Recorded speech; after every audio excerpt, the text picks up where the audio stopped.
বিভিন্ন এই ষড়যন্ত্র চলছে বিএনপির বিরুদ্ধে। আগামী ফেব্রুয়ারিতে যে নির্বাচনের ঘোষণা দেওয়া হয়েছে, এই নির্বাচনকে বানচাল করার জন্য কুচক্রী মহল ষড়যন্ত্র করছে বিএনপির বিরুদ্ধে। বিএনপি নেতা কর্মীদের সবাইকে সজাগ থাকার আহ্বান জানাচ্ছি এবং যে কোনো কিছুর বিনিময়ে আগামী ফেব্রুয়ারিতে যেন নির্বাচন হয়, সেই নির্বাচনের ডানে সিটে ভোট দিয়ে চট্টগ্রাম দক্ষিণ জেলা 6টি আসন বিএনপির ডানে সিটের প্রার্থীকে জয়যুক্ত করে আমাদের ভারপ্রাপ্ত চেয়ারম্যান জনাব তারেক রহমানের হাতে আমরা উপহার দেব।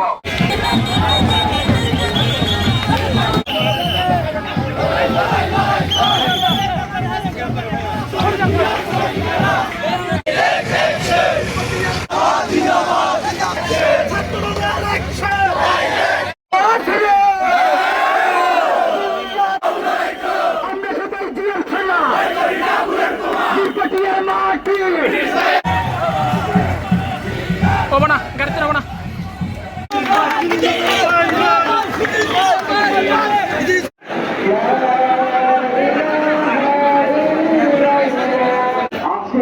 বাংলাদেশ জাতীয়তাবাদী দলের প্রতিষ্ঠা বার্ষিকী কেন আর কিসের জন্য?